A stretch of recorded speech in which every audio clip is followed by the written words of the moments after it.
Once there was a time when nothing big could happen in America without Will Rogers being summoned to the scene to make it official. Bands might play, flags fly, orders sound off, but it wasn't really an event unless Will showed up and made a joke about it.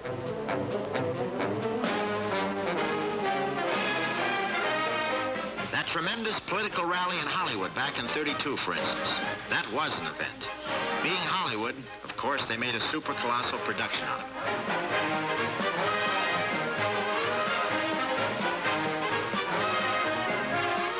Will Rogers wasn't billed as the star of that show, but he sure broke up the man who was. We must have some 80 or 90,000 people here tonight. That's the most people that ever paid to see a politician. Now, here tonight, Governor, you aren't allowed to refer to politics. They won't let anyone talk politics in here because this stadium was dedicated to art, sports, and any useful enterprises. Now, Franklin, I can't call you Franklin, and because I've known you for many years. You used to come to the Follies as a boy and see our show. In fact, you come there as an old man to see it, too. Now, this introduction hasn't been very, well, you know, it hasn't been perhaps very learned or very flowery, but remember, you're only a candidate. As a president, I'll do right by you. And because I'm certainly wasting no oratory on a prospect. Wherever he went, and he went everywhere, he was greeted by swarms of total strangers who thought of him as an old friend. They regarded Will as their own court jester at large, a spokesman for the plain people who was unawed by potentates or presidents. Presidents, why, he was famous for kidding them, and face-to-face, too. At the opening of the Coolidge Dam in Arizona, it was Cal Coolidge himself, sometimes known as the Great Stoneface, who got a generous sample of the Rogers ribbing.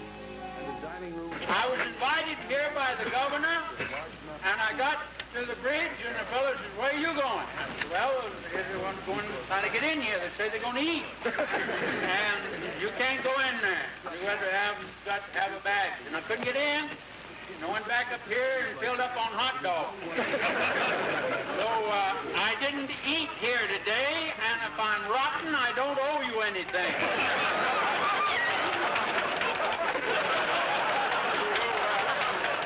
I'm here as a Democrat to offset Mr. Coolidge. In fact, Mr. Coolidge is the best Democrat we ever had in the White House, anyhow. He really is. It's a lot of good. He was just the man we needed. He didn't do nothing, but that's what we wanted done.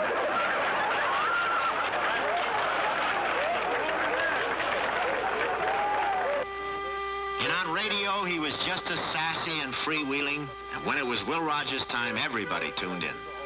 Will would have fun with commercials, international affairs, and President Hoover all in the same broadcast.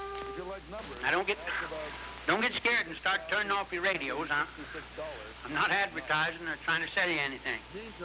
If the mouthwash you're using is not the right kind and it tastes sort of like sheep dip, why, you just have to go right on using it. I can't advise any other kind at all. Now, Mr.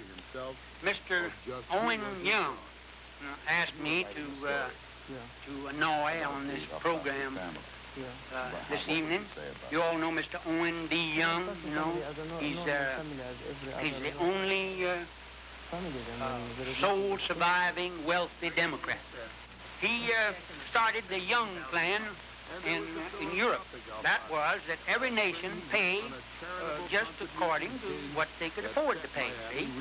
And, well, somebody else come along with an older plan than Young's plan, and it was that nobody don't pay anybody anything.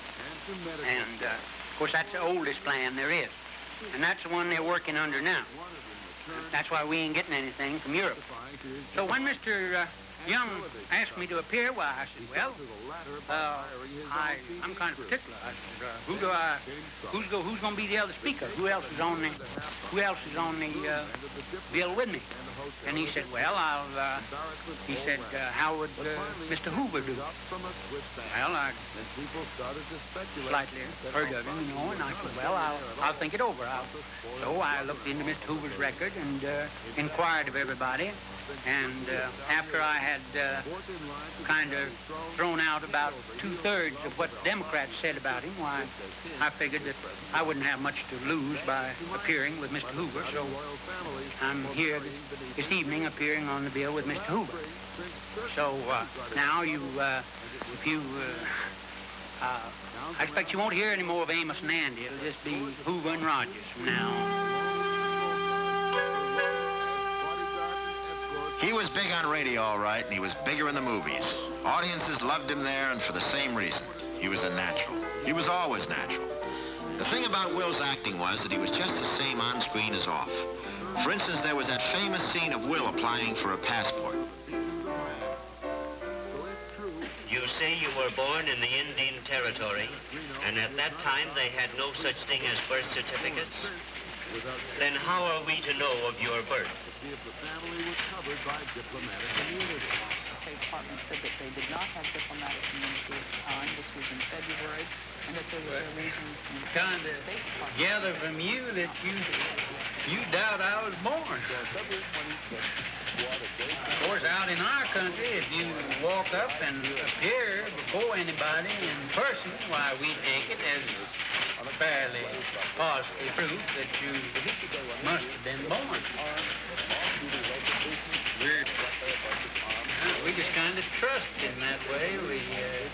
We might wonder as to why born, but we never will question the fact that you was born. But you must have some witnesses to your birth. Witness to my birth. See, out home, this thing being born, that was kind of a private affair. It wasn't a public function by any means. But you are an American citizen. Well, I think I am. Folks, Indian, both my mother and father had Cherokee blood, born and raised in Indian Territory. Of course, I'm not these Americans whose ancestors come over on the Mayflower, but we met them at the boat when they landed. And it's always been to the everlasting discredit of the Indian race that we ever let them land.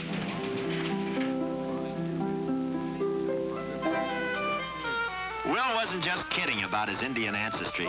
He was born in 1879 at a place called Oologah, when this was still Indian Territory.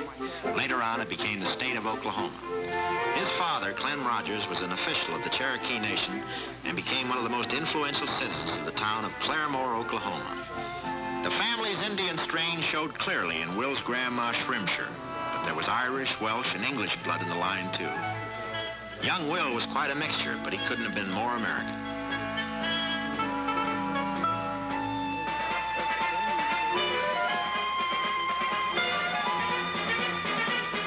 He was sent to a military school where he didn't do very well. Will was always more interested in sports and horseplay than in study. Afterwards, he said, I spent 10 years in the 4th grade and knew more about McGuffey's Fourth Reader than McGuffey did. But when it came to country-style socializing, Will got better than passing marks and grew up to be quite the gay young Blake. 7 lovely sisters from Arkansas, the Blake girls, were among his youthful companions. The one Will chose was Betty, who later became his wife. When I roped her, that was the star performance of my life. He was a restless, uncertain young man who didn't quite know what to make of himself. One thing he did know, he loved riding and roping above everything else. So he left home and became a cowboy in Texas, in the Argentine, and South Africa. And years later, he would write, there's no greater, no happier life in the world than that of a cattleman.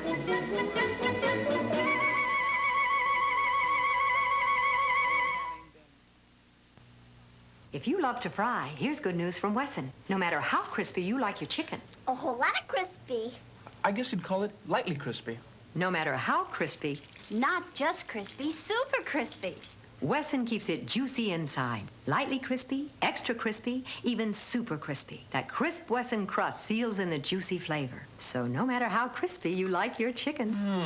Am I eating fried chicken or am I in heaven? Wesson keeps it juicy inside. What a mess. Cleaning out the kitchen can, it's the worst job in the house. Why don't you try a better kitchen bag? Hefty, tall kitchen garbage bags? Even the wettest kitchen mess won't come through a Hefty. Hefty's inner security lining resists tears that let wet garbage seep through thinner, weaker bargain bags. Oh, I see you have a Hefty kitchen bag now. And a clean kitchen can. Hefty tall kitchen garbage bags. Even the wettest kitchen mess won't come through a Hefty. Fish Popper, the amazing rod holder with hook setting action. Fish Popper, you'll never miss a strike again. Uh-oh, that one got away. Bet this looks familiar. Fish Popper, available through this special TV offer. Fish Popper, a must for every fisherman. Watch how it works. Stake Fish Popper in the ground till firm. Or if you prefer, clamp it to the pier. It's simple. You can clamp it easily to your boat. Cast your line and then insert your rod. You can set Fish Popper for a light to heavy strike or in between. Then place your line over the release. When the fish strikes, you got him. Makes fishing easier for beginners and a lot more relaxing and enjoyable for you pros. A fabulous gift idea for the fisherman in your life. A must for every fisherman. Order now.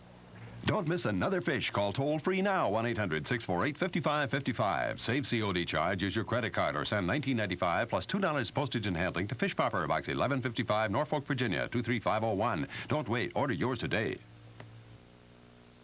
Monday night at 8 Eastern, Kelly and Scotty are assigned to rescue a young English girl held hostage in Southeast Asia on I Spy. Then on Star Time, he came searching for his friend and nothing was going to stop him. Jeffrey Hunter guest stars.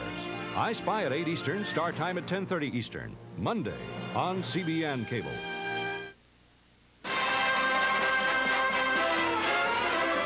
The Wild West shows of those days offered a wandering cowboy a chance to ride and rope without the monotony of the trail. And Will joined up with Texas Jack's Wild West Circus. I get $20 a week, he wrote home, and sleeping cars to sleep in, though I have to pay for my meals, which are very dear at 75 cents a meal. But anyway, Will Rogers was now in show business.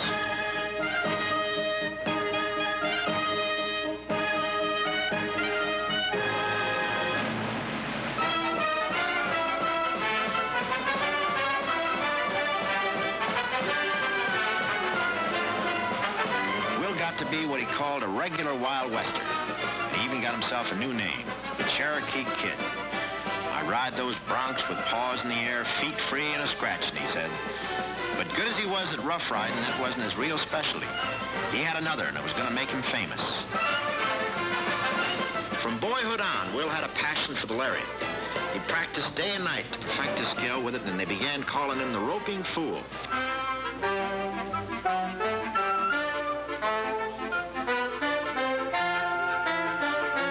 He could do the whole saddlebag of roping trips, the Texas Skip, the Ocean Wave, the Dottie Blocker.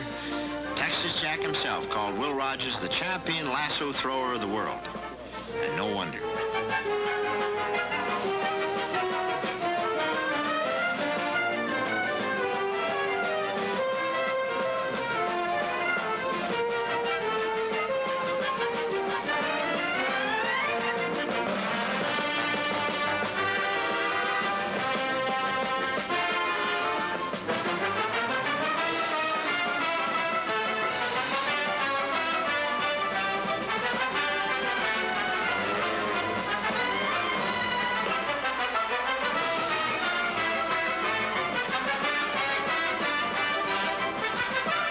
Spinning a rope is fun, Will used to say, providing your neck ain't in it. The time came, though, when he did more than just jump through a lariat. He jumped right out of the rodeos and Wild West shows and onto the vaudeville stage. By 1907, Will Rogers was a popular stage performer at home and abroad. Just by chance, he introduced casual jokes into his act, and soon his lingo began to eclipse his lasso. The jokes got bigger and bigger billing, and so did Will. He wasn't just the Cherokee Kid anymore. He was the droll cowboy. He was a headliner. He made it to Broadway, and he made it big, with Florence Ziegfeld, producer of the most glittering and glamorous shows that Broadway had ever seen. The smart set of New York came swarming in to see and hear Will Rogers, the Oklahoma cowhand, who had made one of the longest leaps in show business, all the way from the arena of Texas Jack's Wild West Circus to the stage of the Ziegfeld Follies.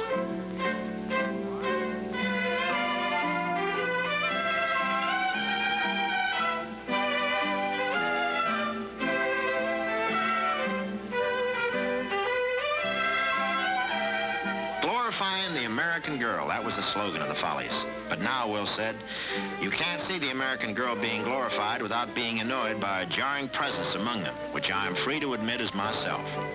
But the truth was that Will Rogers quickly became one of the biggest of all the Follies stars, which included such great performers as the fabulous Fanny Brice and Marilyn Miller, the dancing darling of a dazzling dozen hits. Classic comedians like the great W.C. Fields and old banjo eyes, Eddie Cantor. Will himself became famous for kidding not only the customers beyond the footlights, but the cuties behind them. He used to say, isn't it sad to think that in 20 years all these lovely creatures would be 5 years older?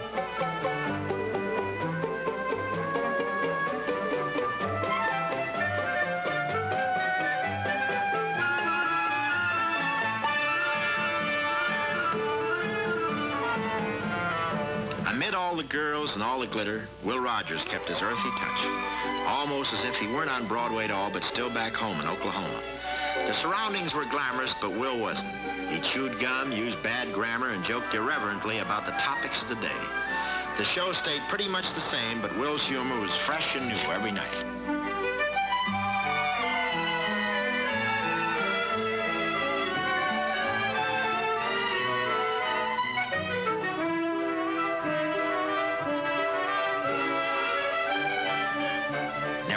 Plenty of pretty girls in the Follies, but there was only one Will Rogers. The thing that set Will Rogers apart from other comedians of his time was his constant search for fresh material among the people and happenings around him. His favorite saying was, all I know is what I read in the papers. And in the spring of 1917, there was plenty to read, mostly about the war in Europe.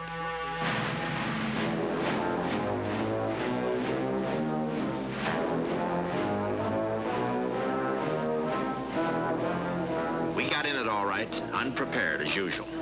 Will Rogers had his say about that too. There is some talk of getting a machine gun if we can borrow one, he said. The one we have now they're using to train our army with in Plattsburgh. If this war keeps on, we'll just about have to go to the trouble of getting another gun. But Will also said, Germany wonders how we can train our soldiers so quick. That's because we only train them to go one way. There's nothing in our manual about retreating. President Wilson liked that joke, and when he publicly referred to Will Rogers as one of our American humorists, Will was mighty proud. Up to then, I'd only been an ordinary rope thrower, he said. Woodrow Wilson was the first president Will ever made laugh.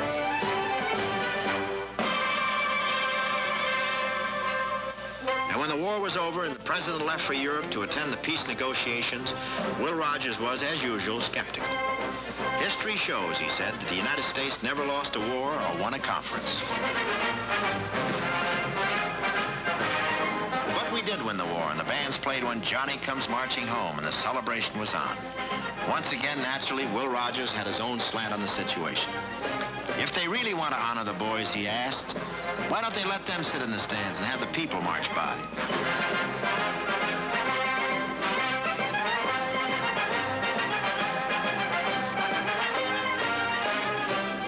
It was quite a party, that armistice jag after World War I, but it was nothing to the all-American binge that was coming up.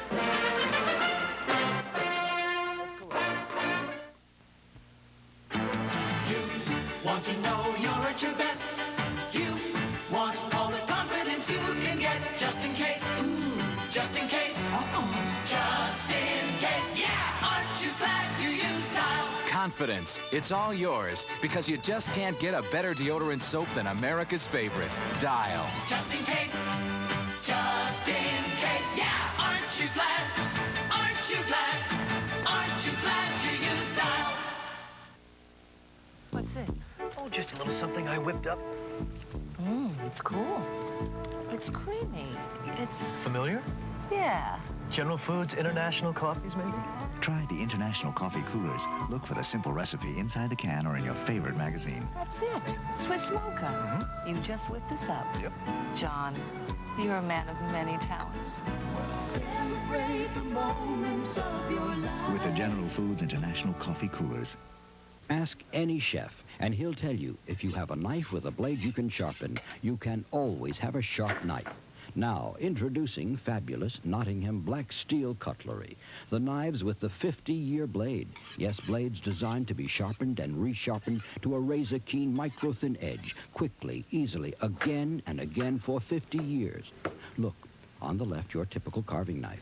The maker claims it never needs sharpening. On the right, our Black Steel Cutlery. They've both been dulled by use. Now we'll give each just a few strokes on a simple butcher's steel. See? Our 50-year blade hones to a razor's edge. The ordinary knife is still dull, used, blunted. Now, get the original Nottingham Black Steel Cutlery at a price that will amaze you. First, this big 14-inch carving knife with razor sharpness we guarantee for 50 years. Then take this gleaming chef's knife. Use it for dicing, mincing vegetables, slicing cold cuts. Next, the ham slicer for delicate paper-thin slices of ham, sandwich meat, turkey, even slices oven-fresh bread without a crumble. And finally, get this all-purpose paring knife. Trim vegetables, peel potatoes. And to make your set complete, we'll include these 6 beautiful black steel steak knives. All handles are of finely grained, genuine teakwood and dishwasher safe. If you act now, we'll also include this matching knife rack. And finally, this professional sharpening steel. A pleasure to keep every blade razor sharp. That's 12 pieces in all, and all for only $19.95. Nottingham Black Steel Cutlery with the 50-year blade. Here's how to order. COD and credit card orders, call toll-free 1-800-648-5555. That's 1-800-648-5555. Or save all COD charges and send check or money order for $19.95 to Black Steel Knives, Box 1155, Norfolk, Virginia, 23501. Allow 4 to 6 weeks for delivery.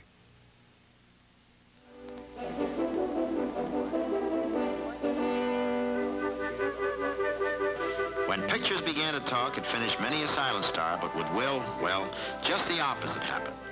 From a silent failure, he became a talking success, and a whole new career opened up. He was a hit from the start. In They Have to See Paris, his first talkie, he played a small-town Oklahoman who struck it rich in oil and was sampling the high life on the continent. He didn't enjoy it much until he met a nightclub singer in the person of Fifi Dorsey at a sidewalk cafe. You know, I was getting kind of lonesome when you come along here. Oh, I do not like to see you lonesome. Garçon! I think you already speak our language. S'il vous plaît, merci, n'est-ce pas? Mon Dieu. I gotta cut it out. Interfering with my English. Vraiment? Oh, Moi, tu m'as donné un correspond pour moi. yeah. And a glass of beer. Never make my eyes go cuckoo, but I could do it for you. I would never warm up like a Zulu, but I could do it for you. I jump for joy if you could kiss me right now. Boy, would I return me and how? Oh mon chéri, mon chouchou, mon loulou, viens donc prenne-moi, prends-moi donc, embrasse-moi donc comme ça, tiens. I know that I've never felt like going cuckoo, but I would do it for you.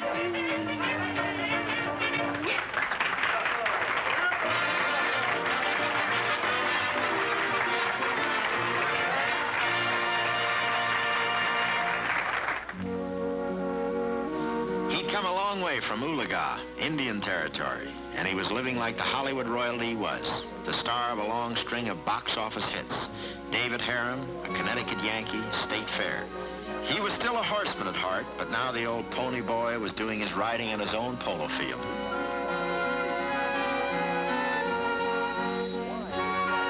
He had his own stables, too, and a horse for each of the three Rogers children, Mary, Jim, and Will Jr. He taught them some of his riding tricks, and whenever he was home from his travel and lectures, he kept the kids hopping. Will always liked to keep things moving.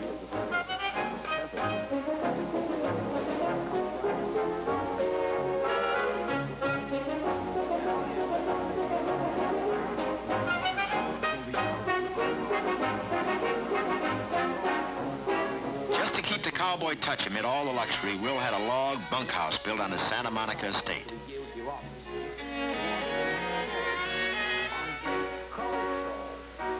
And just to keep the Ziegfeld touch, there was a theater in the basement where the kids followed in Daddy's footlights.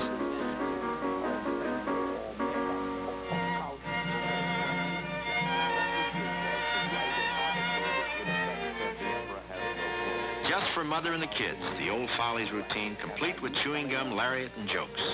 I'll tell you what, he'd say, acting is just like getting drunk. If you've got to do it, why, it's better to do it at home. I'm entirely different from the other movie stars, Will used to say. I still got the wife I started out with. And Betty herself mentioned another difference. Will's picture career was never discussed at the dinner table.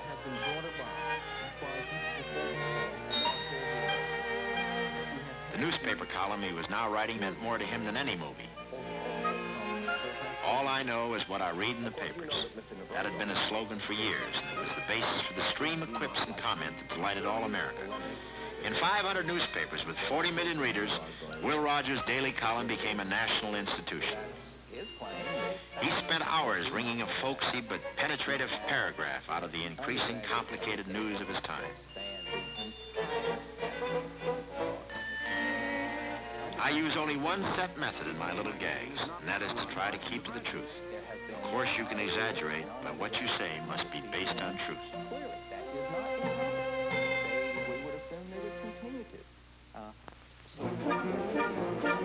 When I knock around, my newspaper stuff gets better, Will used to say. The same wanderlust that caused him to rove the ranges of his youth now took him around the wide, wide world, seeking new people and places to write about. He got to be known as America's self-made diplomat and unofficial ambassador at large.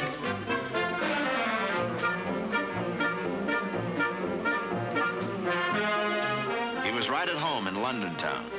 He had performed for King Edward VII and became acquainted with the Prince of Wales. And the renowned Lady Astor was a warm friend of his. Parliament impressed him, but some other things didn't. He said, England has the best statesmen and the worst coffee of any country in the world.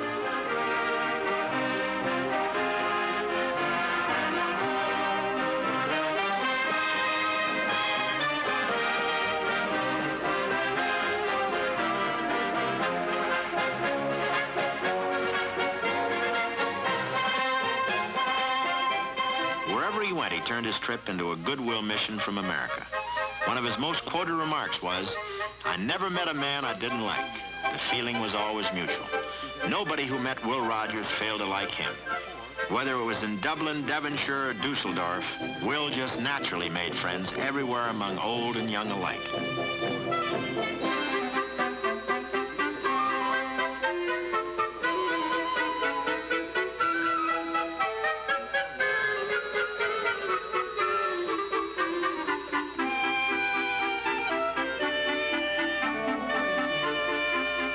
Will cable back from Europe were shrewd and sometimes impertinent, but he never claimed to be a pundit.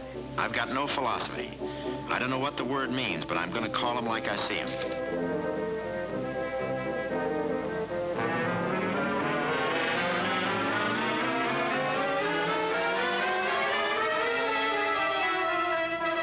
He wanted to be known as the first flying reporter, and he was especially anxious to see the Soviet Union, which he called the greatest experiment in the world, outside of us.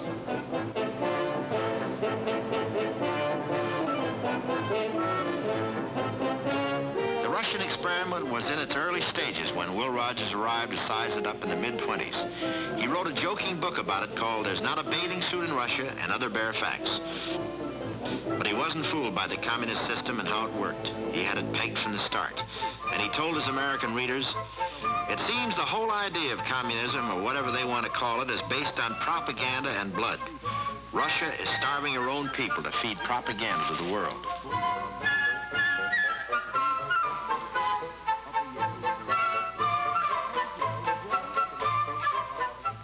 You can ask a Russian any question in the world, Will reported, and if you give him long enough, he'll explain their angle and it will sound plausible. Communism to me is 1/3 practice and 2/3 explanation.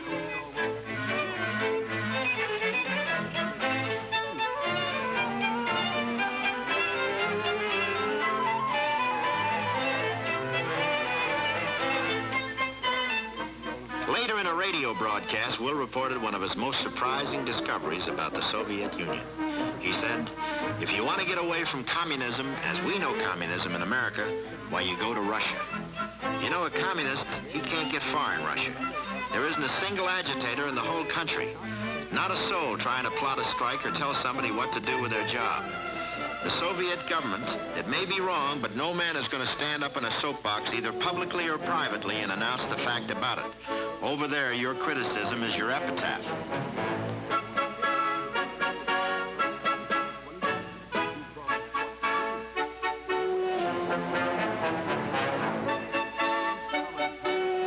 And Will Rogers came away from Russia with a timely warning for America.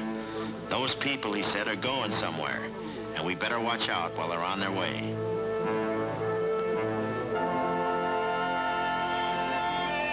Whenever he returned from one of his innumerable trips abroad, the ship news reporters swarmed around to interview him.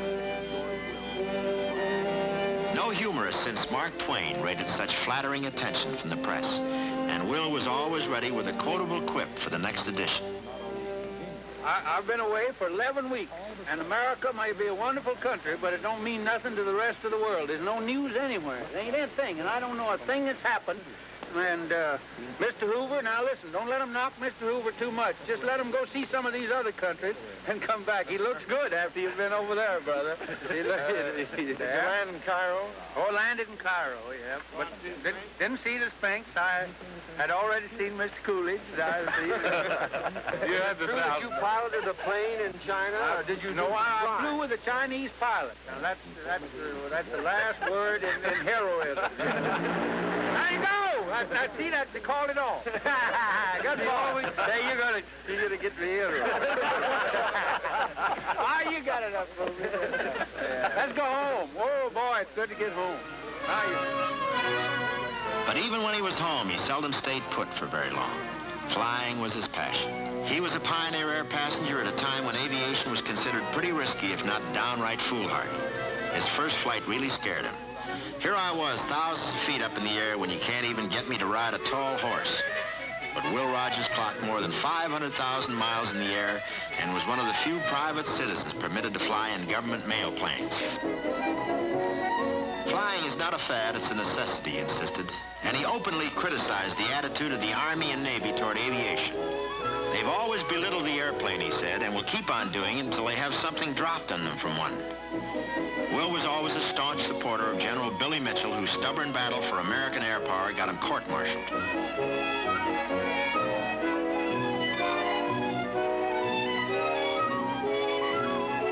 Famous flyers like Amelia Earhart and Ruth Elder were his friends, and nobody was more thrilled than Will Rogers by Charles A. Lindbergh's historic solo flight to Paris in 1927. Lindbergh said Will is the one man in the world that I would stand on the soapbox in the corner to get a peek at.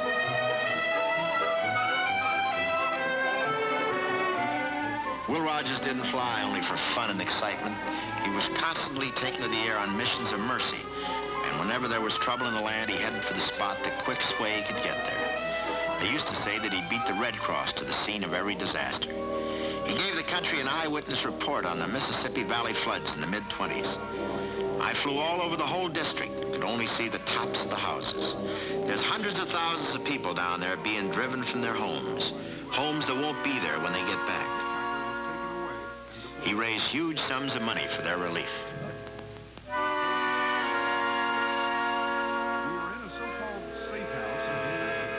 With the 30s came new kinds of calamities. It was a time of troubles for America. Drought, dust storms, and beyond the grim horizon, the clouds of another kind of storm were gathering. Depression.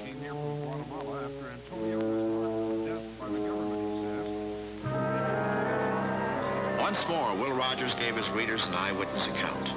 I flew through these dust storms with a pilot flying entirely by instruments. It looks like Colorado may blow over and light on top of Kansas. In the Middle West now, you've got to put your brand on your soil, then in the spring go on a roundup looking for it. But it's no joke. It's a terrible thing.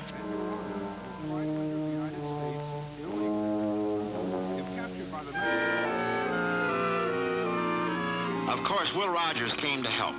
Those were times when people said of him, he brought more than food and money. He brought cheer and courage. It bucked up everybody to know Will Rogers is here.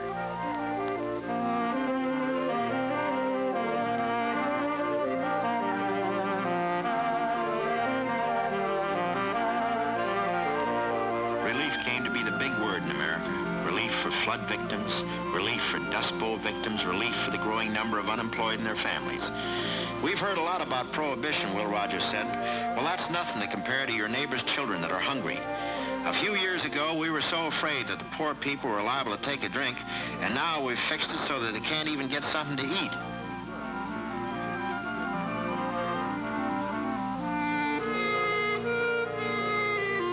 The jobless were peddling surplus apples on the corners, or walking the streets, or just sitting in the parks, wondering what to do when there was nothing to do. And Will Rogers was saying, there's not really but one problem before the whole country at this time. It's not balancing the budget. It's not the silver question or the League of Nations. It's 7 million people out of work. That's our only problem. With the young Mexican guide leading the way, they crawled through a hole in a fence and fell into a ditch. Kind of no. And millions listened in October of 1931 when Will Rogers made his memorable broadcast as spokesman for the underdog in an hour of national crisis. Here we are in a country with more wheat and more corn and more money in the bank, and more cotton, more everything in the world. There's not a product that you can name that we haven't got more of it than any country ever had in the face of the earth. And yet we've got people starving. We'll hold the distinction of being the only nation in the history of the world that ever went to the poorhouse in an automobile. The potter's field are lined with granaries full of grain. Now, if there ain't something cockeyed in an arrangement like that, then this microphone here in front of me is, well, it's a cuspidor, that's all.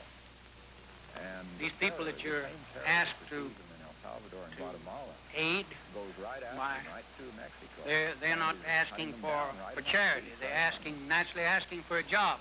But if you can't give them a job, why, the next best thing you can do is see that they have food and the necessities of life. You know, there's not one of us that has anything. These people that are without it now haven't contributed to what we've got. I don't suppose there's the most unemployed, the hungriest man in America has contributed in some way to the wealth of every millionaire in America. It wasn't the working class that brought this condition on at all. It was the big boys themselves who thought that this financial drunk we were going through was going to last forever. They over-merged and over-capitalized and over everything else. That's the fix that we're in now. Doggone it, people are liberal. Americans, I don't know about America being fundamentally sound and all that after-dinner hooey, but I do know that America is fundamentally liberal. Now, I want to thank Mr. Gifford, the head of this unemployment, thank Mr. Young, and I certainly want to thank Mr. Hoover for the privilege of being allowed to appear on the same program with him. Because I know that this subject is very dear to Mr. Hoover's heart. I know that he'd rather see the problem of unemployment solved than he would to see all the other problems he has before him combined. And every town, every city will get out and raise their quota, what they need for this winter, why, it'll make him a very happy man.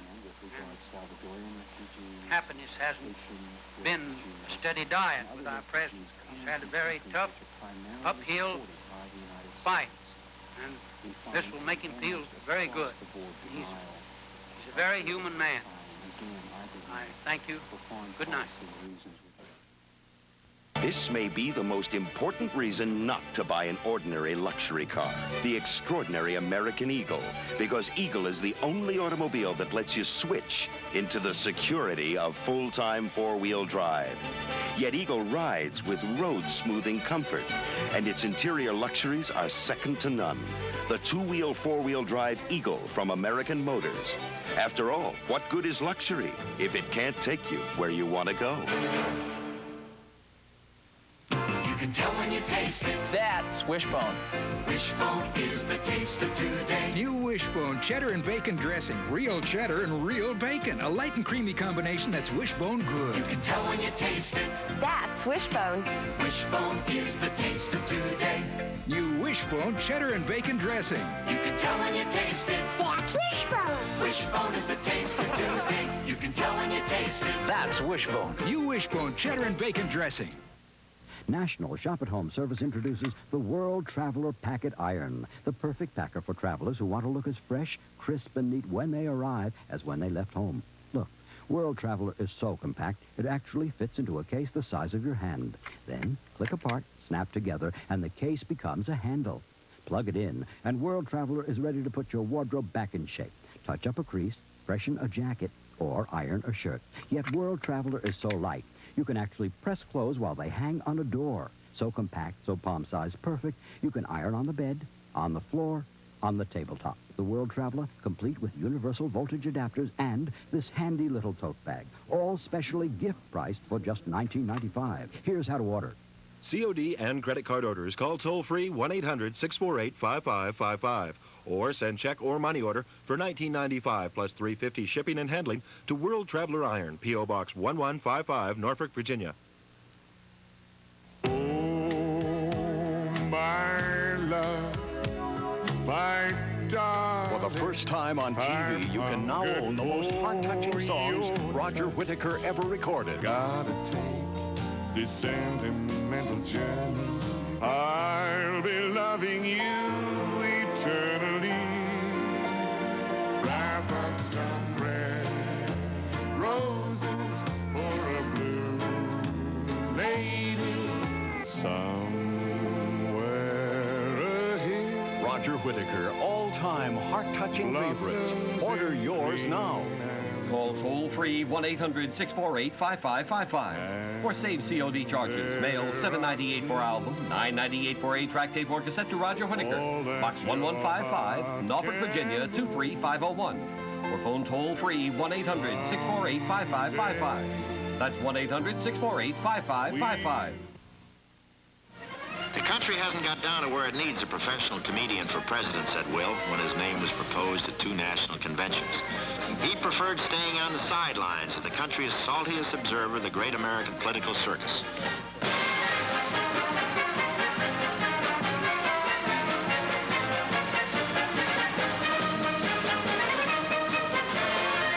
Our national conventions, he said, are nothing but glorified Mickey Mouse cartoons and are solely for amusement purposes. It takes a great country to stand a thing like that, hitting it every 4 years. No nation likes noise and hooey like we do. We are cuckoo, but we are happy. There's something about a Republican that you can only stand him just so long. And on the other hand, there's something about a Democrat that you can't stand him quite that long. I haven't hardly any politics, he said, but of course I do belong to the Democratic Party. Even the best of us has to let a little cussedness come out now and then. I don't make jokes, Will like to say. I just watch politics and report the facts.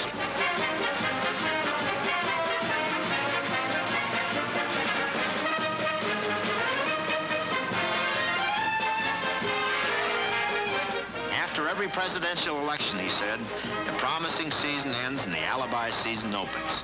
It lasts for the next 4 years.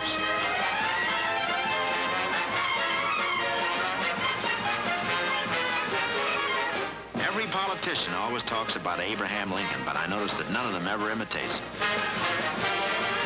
The next morning after an election, people don't come around and say, did you conduct a clean, dignified campaign? No, sir. They just come around and say, boy, did you win? That's politics in a nutshell.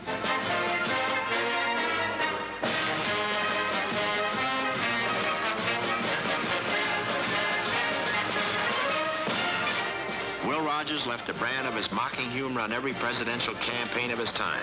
But he also said, by the grace of some divine providence, they do always give forth two excellent candidates.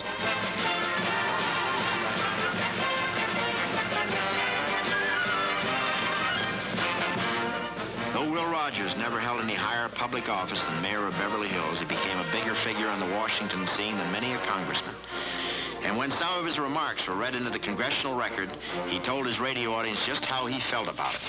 That's the highest praise that a humorist can have, is to get your stuff into congressional record.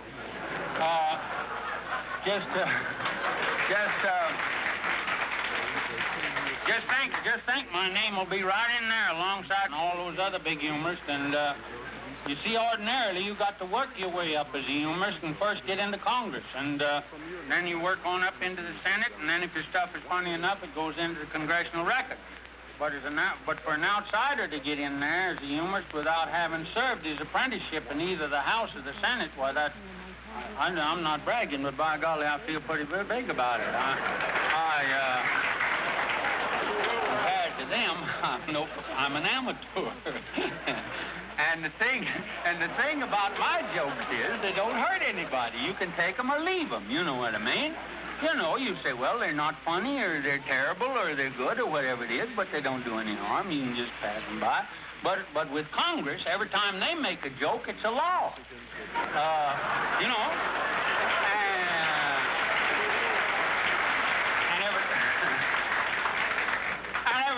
And every time they make a law, it's a joke.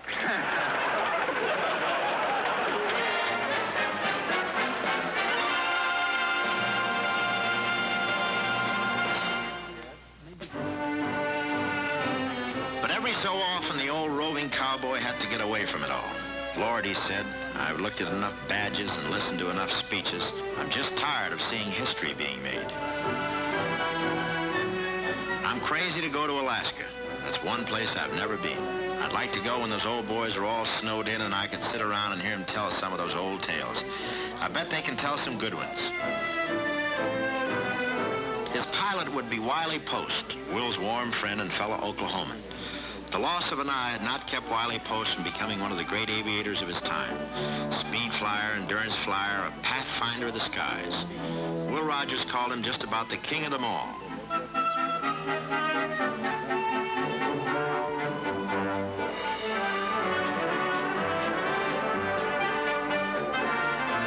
Rogers explained that the idea of the flight was to explore Wiley's plan for a new mail and passenger route. But as far as Will himself was concerned, I'm off on a little sightseeing trip.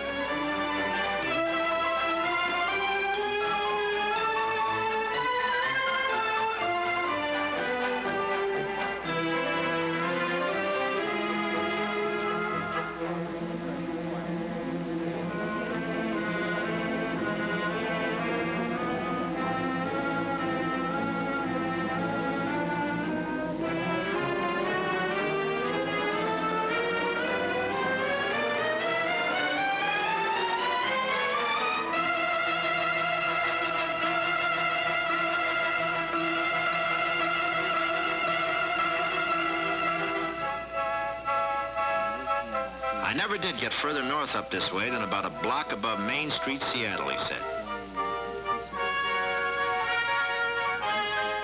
But pretty soon he was sending back his column from Alaskan Datelines and writing, we're going to Skagway now and see the famous Chilkoot Pass. We'll do it in 10 minutes, and it took the pioneers 2 and 3 months. Nothing I've ever seen is more beautiful than this inland passage to Alaska. Talk about navigating. There's millions of channels and islands and bays that all look alike to me, Will reported. But old Wiley turns up the right alley every time. At one of their stops, Will was asked, aren't you a little scared about flying over such desolate country? Will's answer was, not with Wiley Post. He's the most careful pilot I ever knew. Even in the out-of-way settlements like Matanuska, Will Rogers was recognized. Anybody here from Claremore, he would ask? You folks got a mighty nice place here.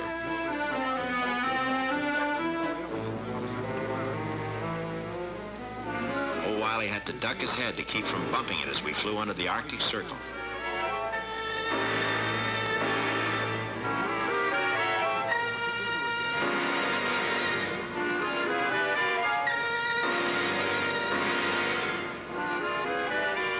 But then clouds began closing in. On August the 15th, 1935, they were heading for Point Barrow. The weather had been bad, foggy and misty, before their takeoff from Fairbanks. But Wiley didn't like waiting. I think we can make it, he said. Well, said Will Rogers, if it's good enough for you, it's good enough for me. And the little plane disappeared into the fog and mist.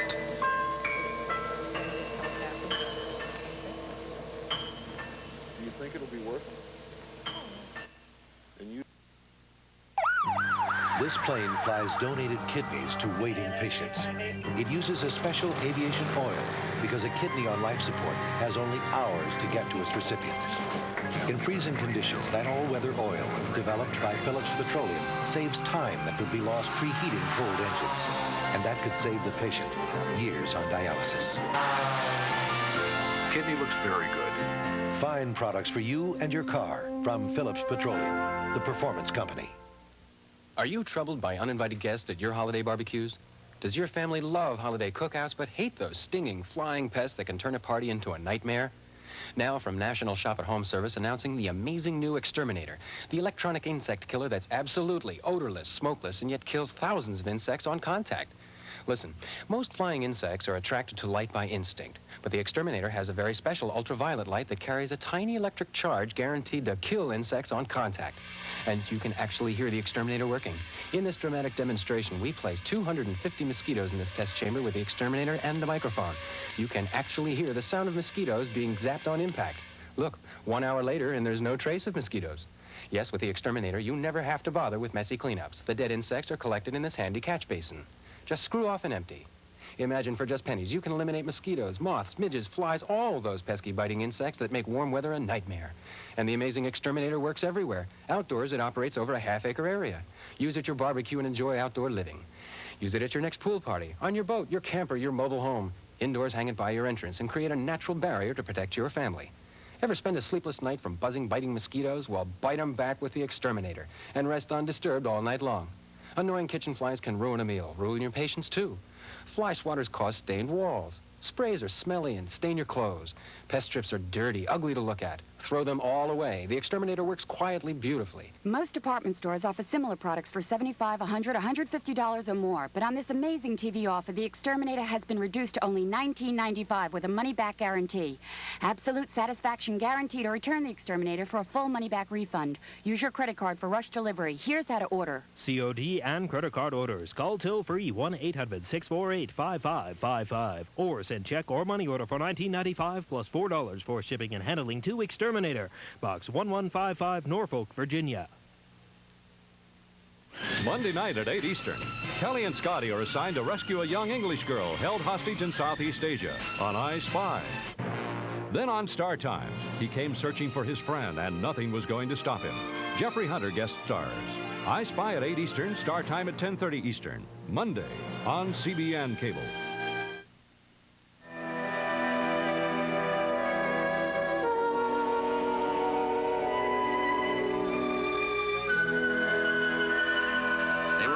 Short minutes from their destination when it happened.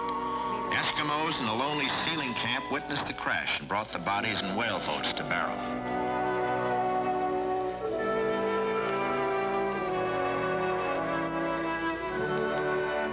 And when the word was flashed to the world, Will Rogers is dead, it was like the announcement of a national disaster.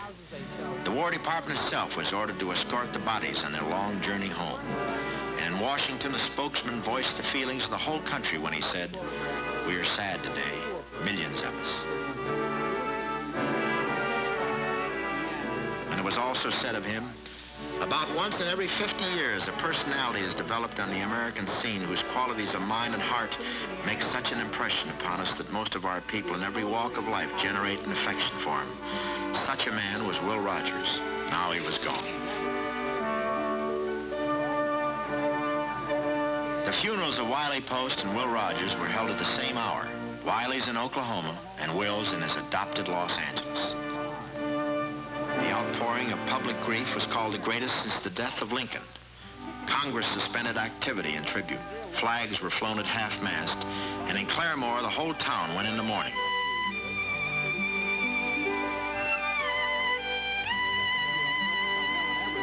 Why did so many thousands who never met Will Rogers weep openly at his passing? Will's fellow actor, Fred Stone, explained it best. He gave so much of himself to everybody that you didn't have to know him personally to say with great truth, I'm a friend of Will Rogers.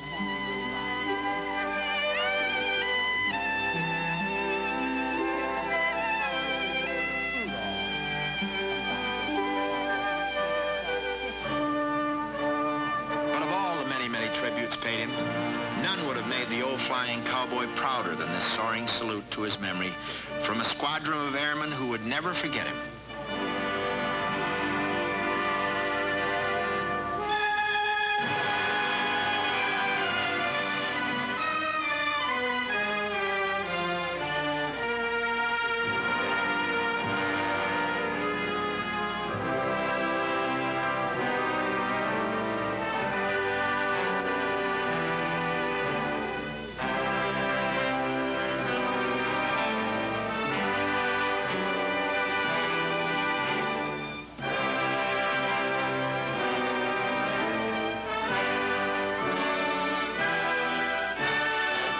Today, more than a quarter of a century since his death, the nation that loved him continues to honor him.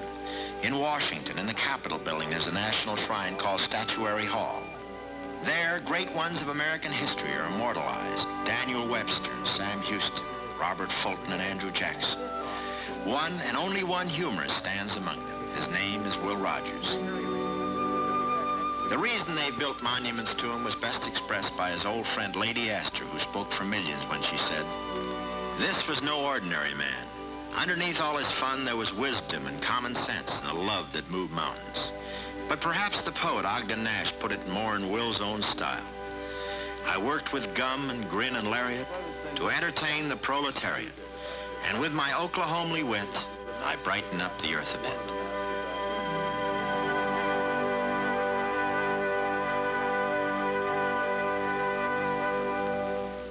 A motif of the rampant couples on the wall. I've lost 16 pounds in just 2 weeks. I lost 12 pounds in 10 days. 8 pounds and 2 inches in 1 week. Hundreds upon hundreds of testimonials praising the Energizer. As of this morning, I've lost 24 pounds. The Energizer is a dramatically effective weight loss product.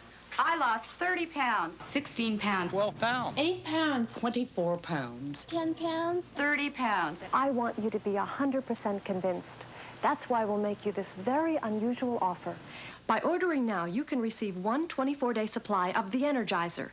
If after 24 days you don't lose all the weight you want to lose, we'll send you another 24-day supply absolutely free.